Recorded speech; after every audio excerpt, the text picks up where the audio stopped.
Hallo liebe Kinder, hört ihr mich? Ja. Das ist aber schön, dass ihr heute so zahlreich erschienen seid und das am letzten Schultag. Das ist ja voll hier. Genau. Und das ist natürlich unsere Weihnachtsvorlesung, also eine ganz besondere Vorlesung. Ihr habt ja schon gesehen, wir haben schon einen Tannenbaum für euch aufgebaut. Und am Ende der Vorlesung wird auch noch eine Tombola stattfinden.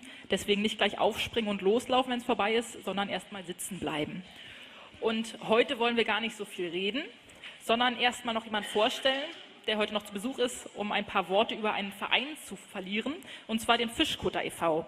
Und dazu einmal bitte die Frau Krause zu uns.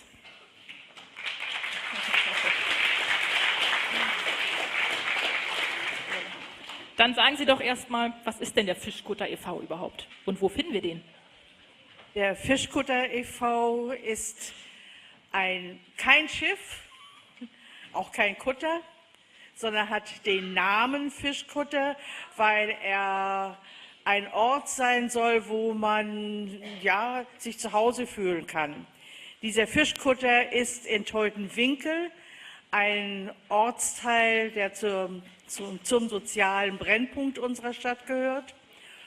Und ich habe entdeckt, dass so viele Kinder zu wenig Kontakte und Heimat und sonst was haben, auf der Straße sind, nicht recht wissen, was sie mit sich anfangen sollen. Und darum haben wir vor 20 Jahren den Fischkutter gegründet. Sehr schön. Und was machen Sie denn da mit den Kindern? Ich mache jetzt gar nichts mehr, sondern nur ab und zu ehrenamtlich und berate und bin beim Finanzen ein bisschen beschäftigt und so. Aber die Mitarbeiter, die im Fischkutter sind, die sorgen dafür, dass die Kinder mittags ein warmes Essen bekommen. Und sie helfen den Kindern bei den Schularbeiten, sie spielen mit ihnen, sie geben ihnen einfach Zuwendung, Aufmerksamkeit. Denn die Kinder, die zu uns kommen, sind nicht alle nur hungrig nach Essen, sondern sie sind hungrig nach Liebe, nach Zuwendung, nach einem Ja, du bist wichtig, du bist wertvoll. Okay, das klingt wundervoll. Und deswegen werden wir für nächstes Jahr dafür sorgen, dass die Kinder aus ihrem Verein kostenlos zu uns kommen können und hier auch teilhaben können. Und wenn auch Sie für den Fischkutter e.V. spenden wollen, damit die Kinder in Teutenwinkel auch regelmäßig warmes Essen von Ihnen bekommen und ganz viele Aktionen machen können, haben wir eine Spendenbox. Da dürfen Sie nachher gerne beim Rausgehen einfach ein kleines Obolus reinwerfen. Vielen Dank, dass Sie da sind. Das sage ich jetzt schon. Dankeschön. Wunderbar.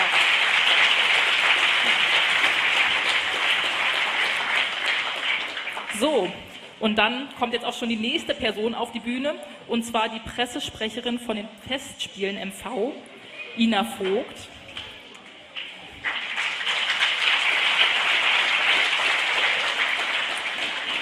Vielen lieben Dank. Wir freuen uns wahnsinnig, dass wir hier heute auch mit dabei sein dürfen, denn wir, die Festspiele Mecklenburg-Vorpommern, wir sind eigentlich so eher ein Festival für klassische Musik und haben auch ein eigenes Kinder- und Familienprogramm, das nennt sich Meck und Pom. Also nächsten Sommer gibt es wieder ganz tolle Veranstaltungen. Ich möchte jetzt aber auch gar nicht mehr euch so lange auf die Folter spannen. Wir starten einfach. Wenn wir dabei sind, heißt es, es wird musikalisch und wir entführen euch jetzt einfach mal in die Weihnachtslieder in Deutschland und auf der ganzen Welt. Viel Spaß dabei! Vielen Dank.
war überall.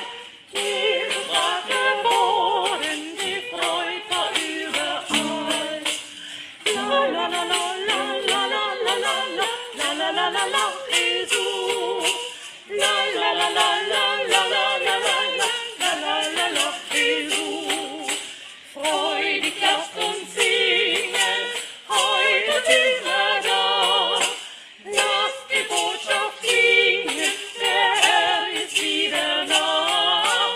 Lasst die Botschaft klingen, der Herr ist wieder nah. La la la la la la la la la la la la la Jesus. La la la la la la la la la la la la Jesus. Vamos Pastor Chios, vamos a Belén, que viene a Jesús de nacer, que viene a Jesús de nacer.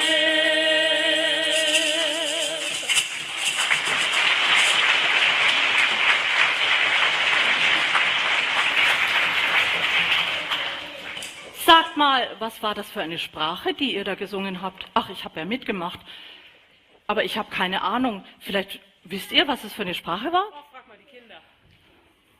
Kinder, wisst ihr vielleicht? Ich sehe da viele Finger schon. Wer weiß es? Ihr könnt auch reinrufen. Was war es für eine Sprache? Spanisch! Wahnsinn, ihr wisst das. Ja, herzlich willkommen in Spanien. Wir sind in einem warmen Land. Ja, wie wird denn in Spanien Weihnachten gefeiert? Also, sie klingen jedenfalls anders, die Lieder, als bei uns, ne? Warum? Wie klingen die denn? Ja, genau. Sagt mal, ruft einfach mal. Nee, wie klingen die? Warum klingen die anders als bei uns? Wie heißt das Land? Deutschland. Eine andere Sprache. Lustiger, richtig, lustiger. Lustig, und wir haben da auch verschiedene Instrumente gehabt. Jetzt kann mein Schüler mal bitte die Trommel hochheben. Die hat auch einen bestimmten Namen. Die heißt nicht nur Trommel, sondern Cajon. Das ist auch Spanisch. Die hier. Die könnt ihr euch übrigens auch selbst bauen. Die ist ganz einfach. Da helfen die Opas und Omas und Väter und Mütter auch gerne dabei beim Basteln. Und jetzt die andere.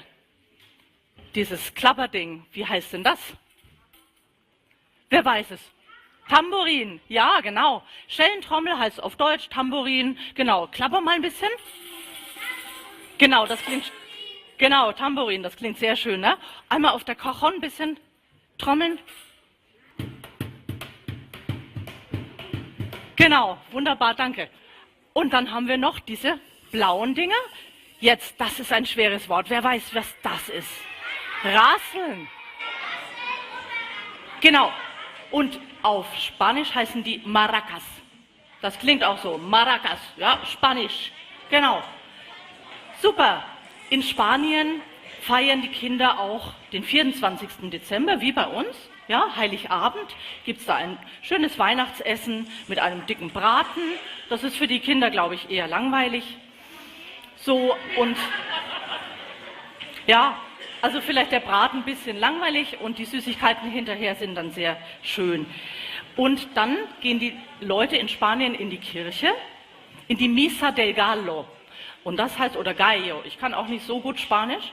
Ich glaube, Gallo heißt, denn der Hahn hat das verraten, dass das kleine Kind geboren wurde. Und deswegen wird diese Weihnachtsmesse in Spanien nach dem Hahn benannt. Ja, der ist ganz stolz, der Hahn. Genau. Und danach, in Spanien ist es ja warm, wie ich schon gesagt habe, wird ein großes Feuer auf dem Marktplatz angezündet und die Leute, die tanzen dann um das Feuer und haben Spaß. Ja, es ist doch sehr anders als bei uns. Wir singen euch noch ein spanisches Lied und da könnt ihr auch ein bisschen mitsingen. Das ist nämlich ganz bekannt und ganz einfacher Text und den Text sehen wir dann, glaube ich, auch gleich hier.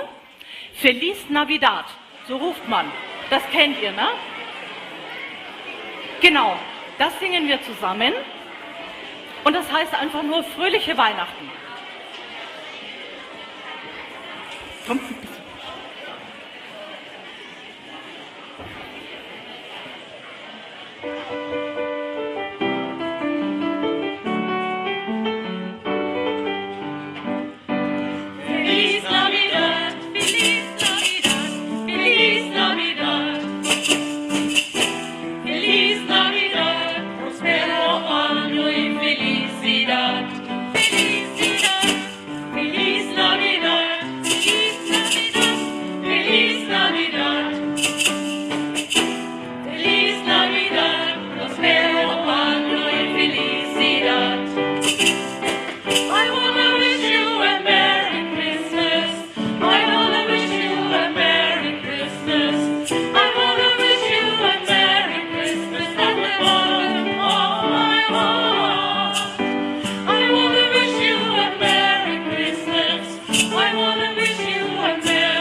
Ich habe eine Idee. Die Kinder und die Großeltern und Eltern können gerne mal versuchen, auch zu klatschen und zu stampfen dazu, so wie unsere wunderbare Perkussionsgruppe. Wir singen das noch einmal von vorne. Genau. 1, 2. Feliz Navidad, Feliz Navidad, Feliz Navidad. Feliz Navidad, prospero año y felicidad. Felicidad, Feliz Navidad. Feliz Navidad, felicidad. Feliz Navidad, prospero año y felicidad. I wanna wish you a Merry Christmas. I wanna wish you a Merry Christmas. I wanna wish you a Merry Christmas from the bottom of my heart. I wanna wish you a Merry Christmas. I wanna wish you a Merry Christmas. I wanna wish you a Merry Christmas from the bottom of my heart.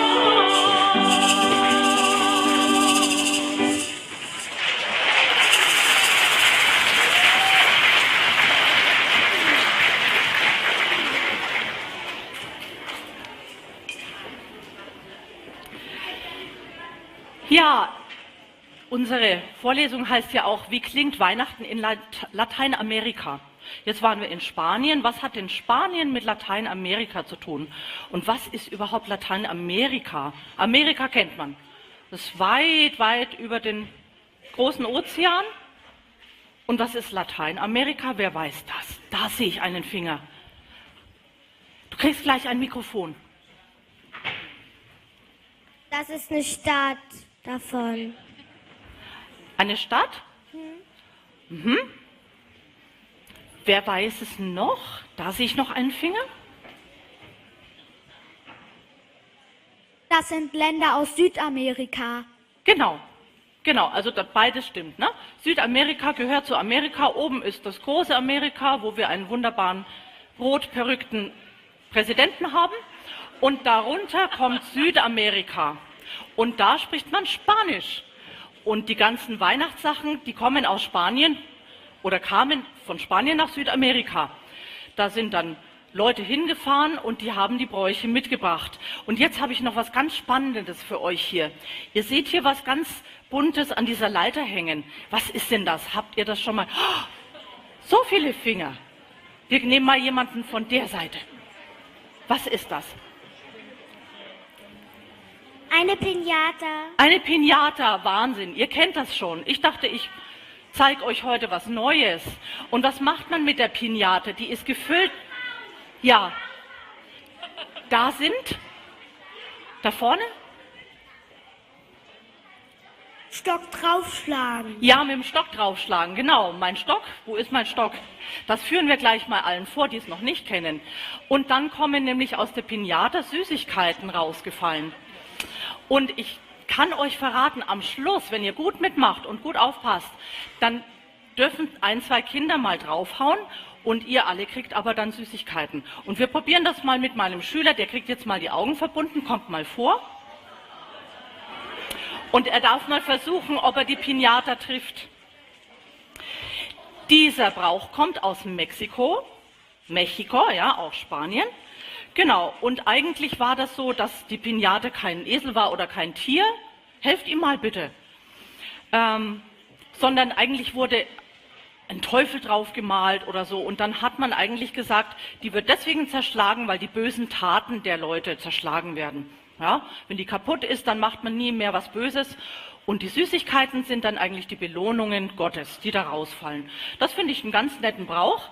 So, und ihr, genau, jetzt hau mal drauf und ihr müsst aber wegziehen, ne? Er darf die nicht knacken, das dürfen ja die Kinder erst später.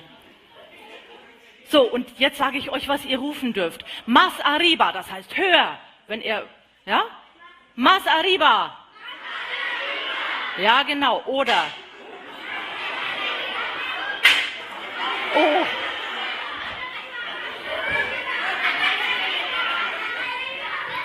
Oder auch abajo, das heißt runter. Abajo.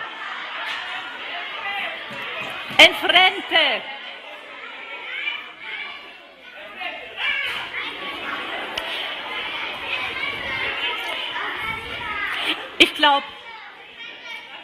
glaub, das ist okay. Lukas schafft das nicht. Das sollen die Kinder nachher schaffen.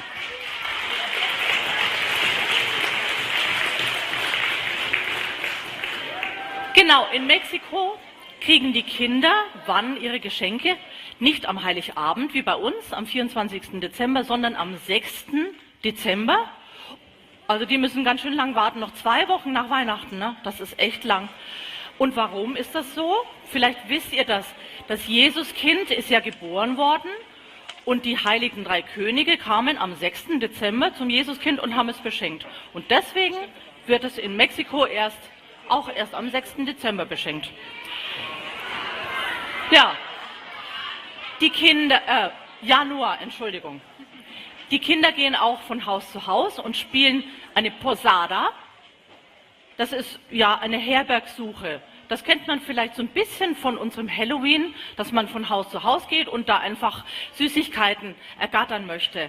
Aber die Kinder spielen natürlich Maria und Josef verkleidet und haben das Baby vielleicht noch mit, ja, und sagen, wir frieren so, wir möchten bei euch aufgenommen werden. Das ist die Herbergsuche, das kennt ihr vielleicht auch. Ihr spielt ja bestimmt auch Krippenspiele. Also Posada. Ja, wir sind noch in Mexiko und singen euch noch ein Lied. Und wünschen euch Feliz Navidad noch einmal, weil das heißt nämlich frohe Weihnachten schon mal. Unser Lied heißt Zumba Zumba, welch ein Singen. Nochmal die Mark.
Das ist ja eine Stimmung hier, richtig wie in Spanien und Mexiko und Argentinien und was noch alles zu Lateinamerika und Südamerika gehört. Aber wisst ihr was? Mir ist es hier eigentlich zu warm. Ich schwitze. Ich möchte wieder nach Hause. Ihr auch? Wo ist denn zu Hause? Wie heißt denn das Land? Also nicht Rostock, ne? Rostock, da sind wir jetzt heute. Wie heißt denn das Land? Ja, genau. Also das kennen wir alle, ne? Genau. Wie feiert ihr denn Weihnachten, sagt mal? So, jetzt müssen wir wieder die Kinder. Ja, es sind so viele Finger, aber wir können leider immer nur das Mikrofon vielleicht auf der rechten Seite. Erzählt mal.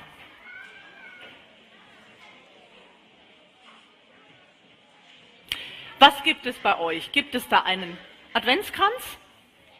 Bei uns gibt es einen ganz kleinen Weihnachtsbaum und erst essen wir was und dann gibt es erst die Geschenke. Aha, am 24. Dezember, ne, gibt es Ja. die Geschenke, genau. Das ist schön. Das ist die Bescherung.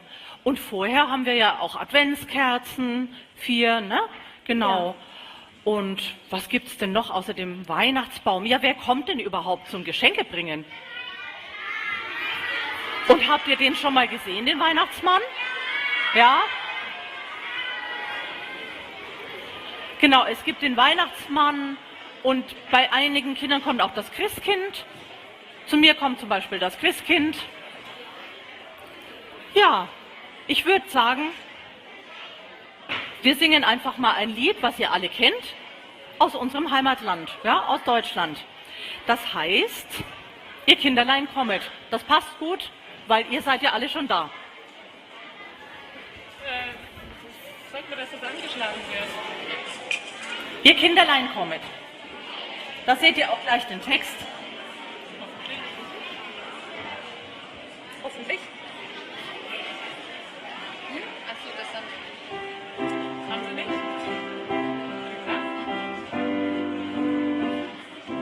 Jetzt müsste eigentlich gleich der Text kommen. Kommt der Text? Ja. Nein. Nein. Nein, ihr Kinderlein. Gibt's nicht. Okay. Okay, dann singen wir La La La. Ihr Kinderlein kommet, o kommet doch all, zur Krippe ihr kommet, in Bethlehens Stall, und seht, was in dieser hochheiligen Nacht der Vater im Himmel für Freude uns macht. O seht in der Krippe im nächtlichen Stall, seht ihr eines Lichtleins allglänzenden Strahl, in reinlichen Windeln das himmlische Kind, viel schöner und holder als Engel es singt. Da liegt es das Kindlein auf Bäum und auf Stroh, Maria und Josef betrachten es froh, die redlichen Hirten ihn betend noch vor, hoch oben steht jubelnd der Engel ein Chor. Aber ihr kennt ja alle leise rieselt der Schnee.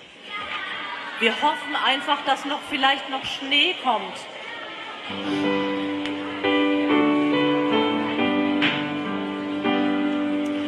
Leise rieselt der Schnee, still und stand der See. Weihnachtlich glänzend der Wald, freudig Christkind kommt bald. In die Herzen ist warm, still schweigt Kummer und Gram. Sorge des Lebens verhallt, freudig Christkind kommt bald. Bald ist heilige Nacht, Chor der Engel erwacht. Hört nur, wie lieblich es schallt, freudig Christkind kommt bald.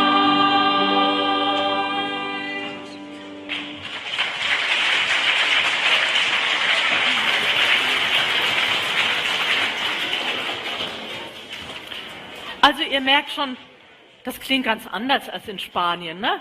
So ein bisschen nachdenklicher und ruhiger und gemütlich. Wir feiern ja auch den Advent mit diesen ganzen Kerzen und warten. Und was gibt's noch zu dem Advent dazu? Das kriegen die meisten Kinder auch geschenkt und dürfen dann immer dürft ihr mal rufen, ja? Adventskalender, genau. Genau, und soll ich euch verraten, der braucht, dass man einen Weihnachtsbaum hat und Adventskranz hat und Adventskalender hat. Das verbreitet sich von unserem Land auch in andere Länder, weil vielen gefällt das. Und die sagen dann, ach, das möchten wir auch haben. Jeden Tag ein Türchen aufmachen und den Advent feiern. Das ist sehr gemütlich. Ja, also so ein bisschen besinnlicher. Und wir haben ja auch Glühwein auf den Weihnachtsmärkten.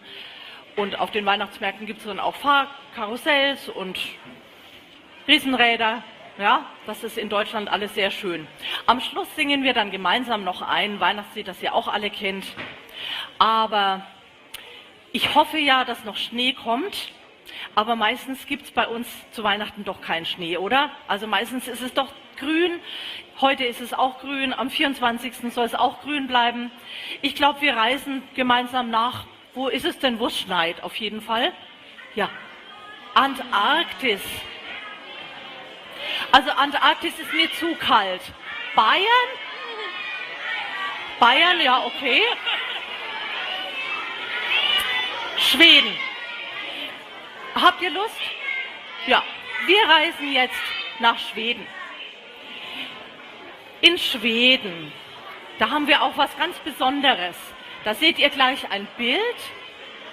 Guckt mal, wie heißt denn das Mädchen? Das ist die Lucia, genau. Die Schweden feiern am 13. Dezember, das ist ja noch weit vor Weihnachten, das Lucia-Fest. Das ist ein Lichtfest. Denn Schweden ist noch weiter im Norden und da ist es noch dunkler als bei uns. Kalt und verschneit und noch dunkler und die freuen sich, wenn das Licht dann endlich wieder kommt. Und dieses Mädchen ist eben die Lucia, die hat wirklich brennende Kerzen auf ihrem Kopf. Also die muss dann auch vorsichtig gehen, dass sie niemanden anbrennt, denke ich. Und jetzt verrate ich euch was. Die älteste Tochter des Hauses in einer Familie ist die Lucy-Brut. Ich hoffe, ich spreche das richtig aus. Das heißt Lucia-Braut, Braut des Lichtes. Und die hat die Aufgabe, die Familie wirklich zu wecken am Morgen und ihnen das Frühstück zu bringen. Das könnte uns auch gefallen, ne? So, wer natürlich die älteste Tochter ist, die sagt dann, naja, also gefällt mir jetzt nicht so.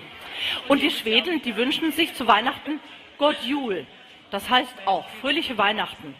Die Geschenke liegen unter dem Weihnachtsbaum.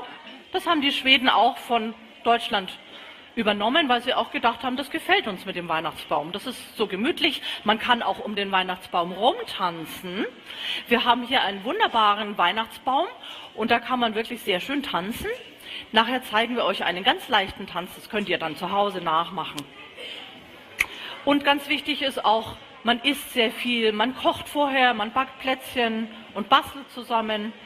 Und der schwedische Weihnachtsmann bringt aber auch am 24. Dezember die Geschenke. Die liegen dann unter dem Weihnachtsbaum und man tanzt drumherum. Und manchmal geht man sogar am 25. Dezember auch in die Kirche. Das ist so ähnlich wie bei uns. Das kann jeder selber entscheiden, wie er das haben möchte. Ja, und der Julbock, Jul heißt Weihnachten, da ist so ein kleiner Bock dann unten drunter unterm Weihnachtsbaum, da liegen die Geschenke. So. Ja, jetzt haben wir ein schönes, gemütliches Weihnachtslied für euch aus Schweden mitgebracht. Das versuchen wir auf Schwedisch. Wir können alle nicht so gut Schwedisch, aber wir versuchen unser Bestes. Und dann lernt ihr den Tanz. Guckt es euch gut an.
Wenn ihr Platz zu Hause habt, dann könnt ihr das mal versuchen, um den Weihnachtsbaum zu tanzen. Wollt ihr das nochmal vorführen? Geht mal hin. Ich möchte das nochmal sehen.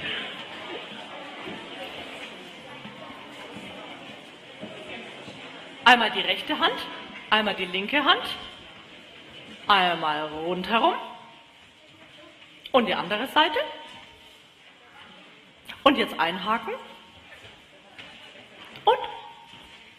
Und die andere Seite. Also, ihr seht, meine Schüler und Schülerinnen, auch wenn sie erwachsen sind, gehorchen mir aufs Wort. Das finde ich super. Vielen Dank.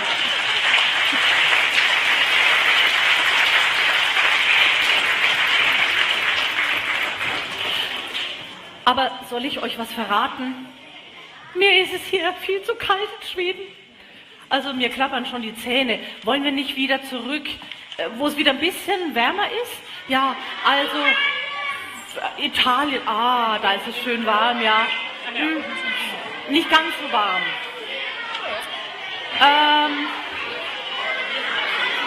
Ich habe einen Vorschlag. Nach Frankreich. Habt ihr Lust? Nee, wir gehen nach Frankreich. Ja, doch. Es gibt auch wunderbare Lieder in Frankreich. Wenn ihr nicht ruhig seid, kommt morgen, am 24. der Knecht Ruprecht mit der Rute. So. Sonst muss ich hier so rufen und schreien, das möchte ich nicht. Ja? Also, ja, Weihnachten in Frankreich. Ja, die Franzosen, die haben auch Weihnachtsmärkte und feiern Silvester dann auch. Und was tun die Franzosen gerne in Frankreich? Die essen auch mal wieder, wie Opa und Oma und die ganzen langweiligen Erwachsenen. Für die Kinder ist das, glaube ich, eher ein bisschen langweilig. Aber das heißt so schön, ich sag's euch mal, denn Französisch kann ich ein bisschen. Also das Weihnachtsessen heißt Réveillon und der Weihnachtsbaum heißt Sapin de Noël. Noël ist Weihnachten. Das klingt doch schön, alles so ein bisschen durch die Nase. Könnt ihr euch merken.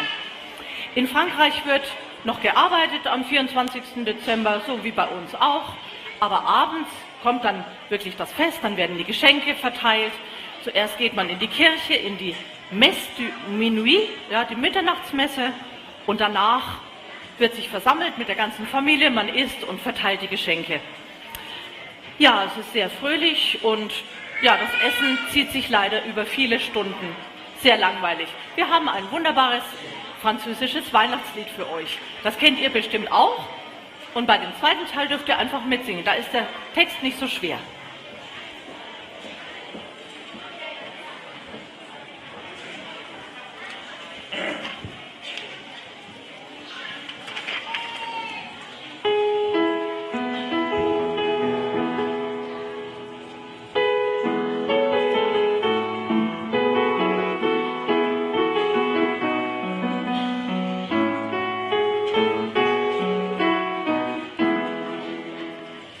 Les anges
Wer von euch kennt denn viele Disney-Filme? Ganz viele. Ja, Disney-Filme, also so Zeichentrickfilme, die kommen ja aus Amerika. Und in Amerika spricht man welche Sprache nochmal? Dürft ihr reinrufen? Englisch. Genau. Und Englisch spricht man auch nicht nur in Amerika, sondern auch in England. Genau, da kommt's her. Und das, was man so in England feiert, das gibt's auch in Amerika. Das ist auch wieder anders als bei uns. Man hängt zum Beispiel Socken an den Kamin. Wir haben gar keinen Kamin. Jeder aus der Familie bekommt einen Socken, einen ganz langen Socken. Und die Socken, die warten auf die Geschenke.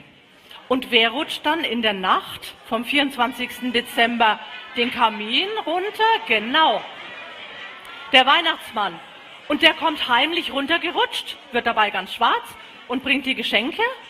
Und die Kinder sind schon ganz aufgeregt und können gar nicht richtig schlafen und gehen dann morgens in der Früh zu ihren Socken und gucken, was drin ist. Ne? Das ist anders als bei uns. Das ist der Father Christmas oder ja, so heißt dieser Weihnachtsmann. Aber die Kinder haben auch einen Adventskalender, das ist auch so ein Brauch, der hat sich da auch verbreitet. Genau, und die Engländer, die haben auch sehr viel Humor, die machen gerne Scherze. Das heißt, sie haben dann am Weihnachtsessen, wenn die ganze Familie zusammensitzt und es so ein bisschen langweilig ist für die Kinder, dann haben sie so Bonbons, große Bonbons, und da muss jeder an einer Seite ziehen und dann platzen die und dann kommen Süßigkeiten raus. Oder auch Sprüche oder kleine Geschenke. Na, dann ist das Weihnachtsessen nicht so langweilig für die Kinder. Und das nennt sich Christmas Cracker. Ja, dann hat man gute Laune. Und was die Kinder auch machen, sie führen auch die Weihnachtsgeschichte vor. Also nicht Herbergsuche, sondern mehr, ja, sie denken sich selbst aus, was so passiert sein kann. Das habt ihr doch sicher auch hier in euren Schulen schon gespielt, ne? Oder in den Kirchen, die Weihnachtsgeschichte Maria und Josef. Und jemand muss den Stern spielen und jemand muss den Esel spielen. Genau. Wir sind jetzt in England gelandet, haben ein Weihnachtslied noch für euch, Deck the Halls. Das bedeutet, wir wollen das Haus schmücken, weihnachtlich mit schönen Mistelzweigen und auch Tannenzweigen, also schön grün. Und kennt ihr das mit den Mistelzweigen? Was passiert, wenn man einen Mistelzweig oben hinhängt? Jetzt möchte ich mal jemanden aus dieser Seite wieder haben. Ein Kind. Warst du schon dran? Warst du schon mal dran? Ja? Dann, was bedeutet der Mistelzweig? Wenn ein Junge und ein Mädchen da unterstehen, dann müssen sie sich küssen. Genau, Junge oder Mädchen oder auch größere, vielleicht besser, ne? Die müssen sich küssen. Genau, gibt es das bei uns eigentlich gar nicht, ne? Aber das finde ich eigentlich auch ganz nett. Das heißt, Weihnachten ist das Fest der Liebe und wir schmücken jetzt das Haus mit diesen Zweigen. Und das heißt Deck the Halls.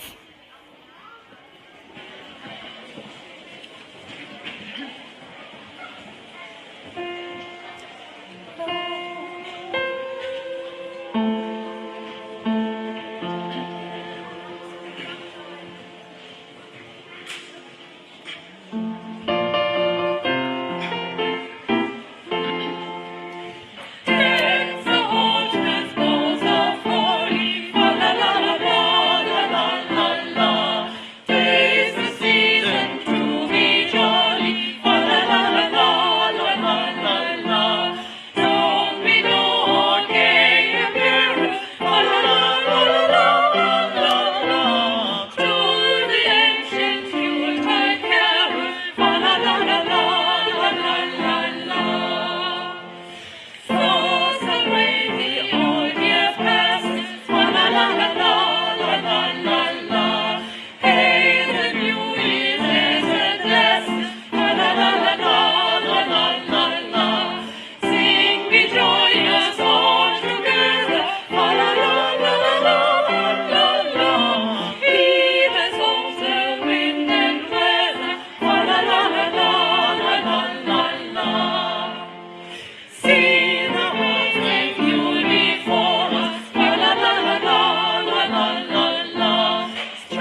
Mit solchen Liedern, wie wir gerade gehört haben, gehen die Gruppen, also Kinder und Jugendliche und Erwachsene, auch von Haus zu Haus und singen. Und das kennt ihr vielleicht auch von den, muss hier weg, das kennt ihr vielleicht auch aus den Disney-Filmen, also ich kenne es von Goofy. Da gibt es so eine Weihnachtsgeschichte von Mickey Mouse und Donald Duck und Goofy singen dann ganz so la la la la la la la la. Also es klingt nicht sehr schön, aber sehr witzig. Ich kann es nur empfehlen. Ja, wir sind langsam am Ende unserer Reise angelangt. Wir wollen jetzt noch ein bisschen in den Schlitten einsteigen. Und das ist ein Lied, das kennt ihr auch. Jingle Bells, da hört man die Glöckchen. Da dürft ihr auch mitsingen. Und wir möchten mit den Glöckchen und mit Jingle Bells nach Österreich reisen. Ja, was ist denn? Seid noch mal leise, sonst kommt der Knecht Ruprecht. Den kennt ihr gar nicht, ne? Mit der Route. Also, was ist denn Österreich für ein Land? Wer weiß das denn? Ja.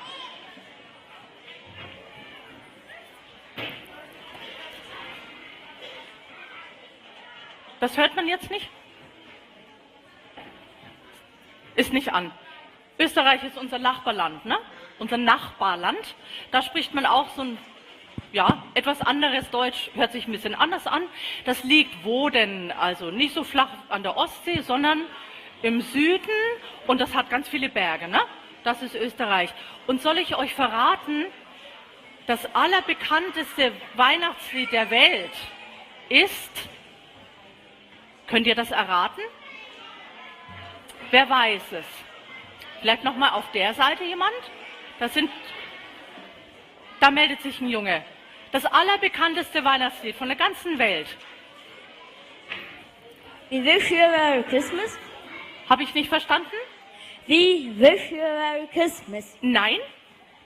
Jetzt geht das Raten los. Wer weiß es? Gibt es in ganz verschiedenen Sprachen auch. Das kennt ihr alle. Stille Nacht.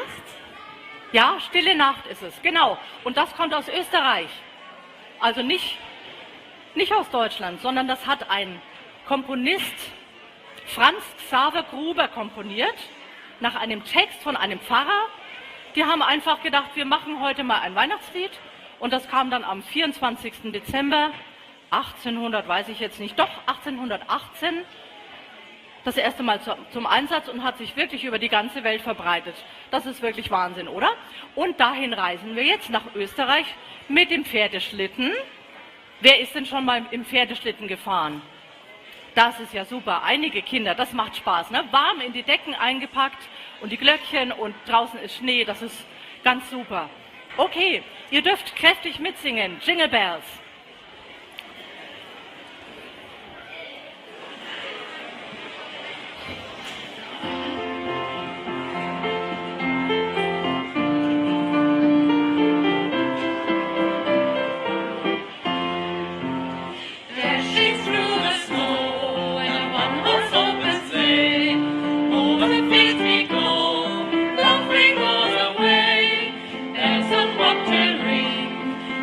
Spirits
vorhin habe ich euch ja von der Pinata erzählt. Da hängt sie noch. Wir wollen nicht, dass es ein Gesteche und Gekloppe gibt, aber wir möchten 2 Freiwillige, ich sehe schon. Die beiden, die waren die schnellsten. Und ich verspreche euch, alle Kinder bekommen etwas ab von den Süßigkeiten. Ja? Wir wollen nicht, dass ihr euch überrennt und dass noch hier kurz vor Weihnachten irgendwas passiert. Wir singen jetzt noch gemeinsam unser schönes Stille Nachtlied, das berühmteste der Welt.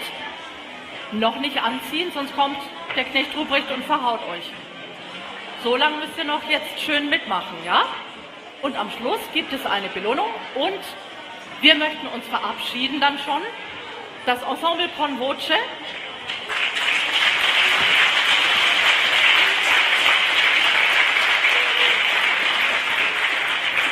Und jetzt singen wir gemeinsam.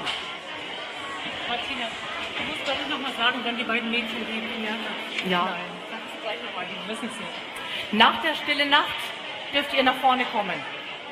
Und dann machen wir das mit der Pinata. Und am Ausgang gibt es dann die Süßigkeiten und Geschenke.